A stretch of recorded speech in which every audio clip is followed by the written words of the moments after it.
आज का first word है अस्पताल। अस्पताल को हम चिकित्सालय भी बोलते हैं। वैसे अस्पताल को इंग्लिश में कहा जाता है हॉस्पिटल, मतलब अस्पताल। और प्रसूति चिकित्सालय इसे कहा जाता है इंग्लिश में मैटरनिटी हॉस्पिटल, मतलब प्रसूति चिकित्सालय।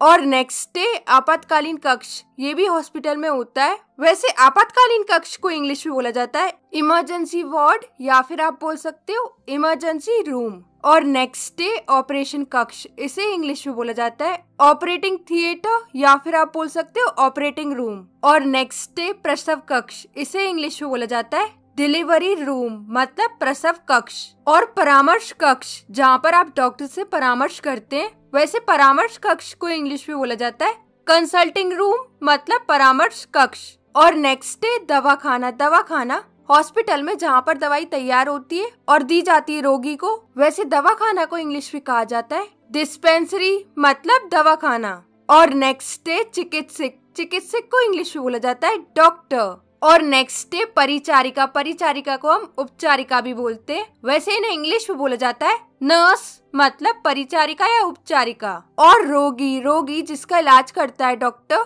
वैसे रोगी को इंग्लिश में बोला जाता है पेशेंट, मतलब रोगी। और नेक्स्ट है इलाज। इलाज या उपचार, वैसे इलाज को इंग्लिश में कहा जाता है ट्रीटमेंट।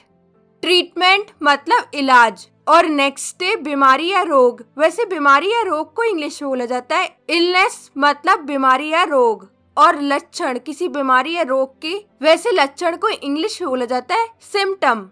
सिम्टम मतलब लक्षण। और नेक्स्ट है डॉक्टरी जांच या परीक्षण, इसे इंग्लिश में बोला जाता है चेकअप, मतलब डॉक्टरी जांच या परीक्षण। और नेक्स्ट है दवा का पर्चा। दवा का पर्चा तो डॉक्टर के हाथ से लिखा हुआ होता है, वैसे दवा के पर्चे को इंग्लिश में बोला जाता है प्रिस्क्रिप्शन।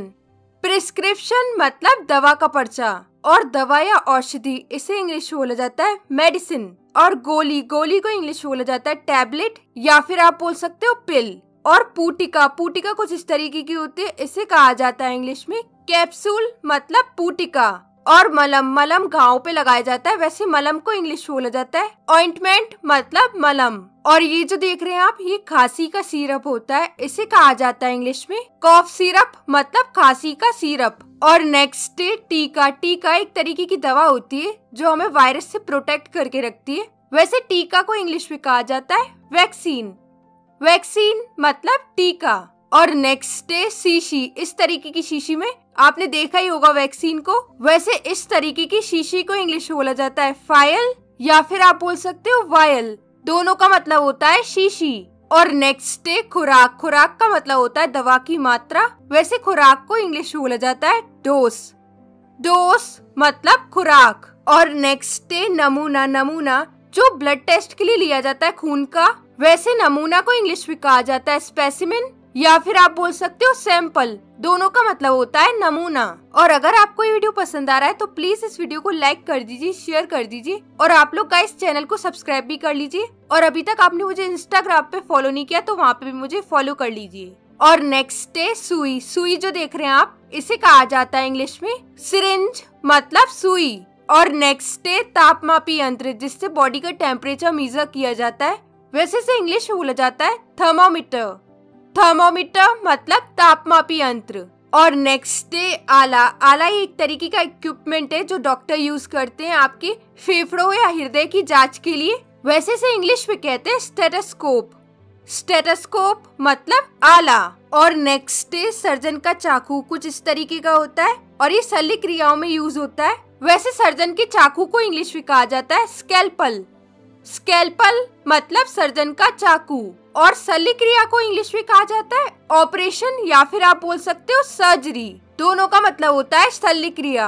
और नेक्स्ट है पहिए वाली कुर्सी। कुछ इस तरीके की, ये विकलांग लोगों के लिए होती है, वैसे से इंग्लिश में बोला जाता है व्हील चेयर, मतलब पहिए वाली कुर्सी। नेक्स्ट है बैसाखी। बैसाखी, वैसे बैसाखी को इंग्लिश में कहा जाता है क्रचेस।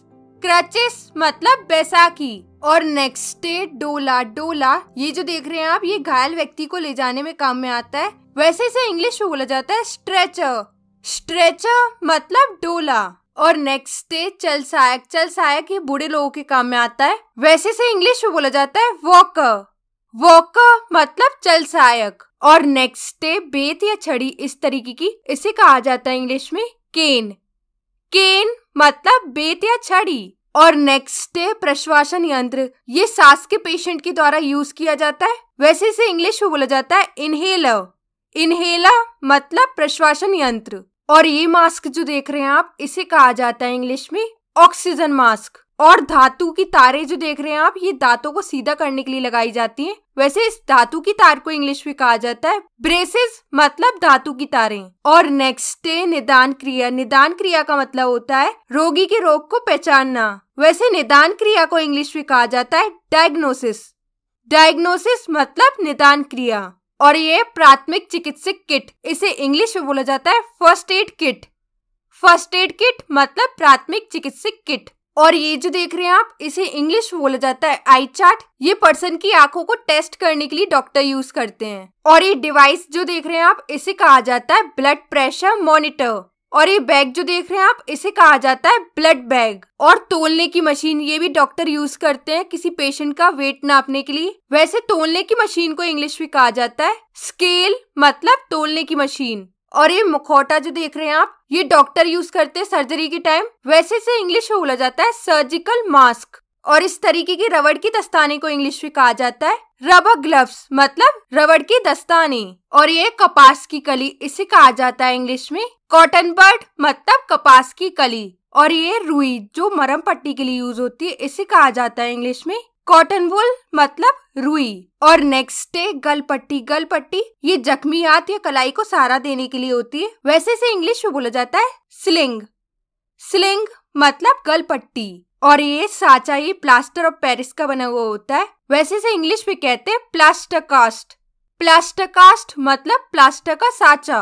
और नेक्स्ट है रक्तबंध पट्टी, ये खून को रोकने में काम में आती है, वैसे इसे इंग्लिश में बोला जाता है टॉनिके।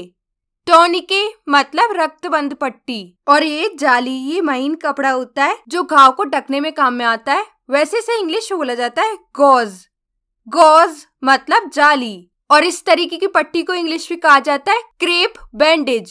और इस तरीके की चिपकाने वाली पट्टी को इंग्लिश में कहा जाता है बैंडेड, या फिर आप बोल सकते हो staking plaster. And the last one is आंख की पट्टी, इसे कहा जाता है इंग्लिश में आई पैच मतलब आंख की पट्टी। और ये दोनों आज की क्विज है। कमेंट में मुझे इसके आंसर लिख के बताइए। और ये वीडियो आपको कैसा लगा अपना कमेंट में फीडबैक जरूर दीजिएगा। मैं मिलती हूँ आपसे एक नेक्स्ट वीडियो में एक नए टॉपिक के साथ। Till then take care, keep practising.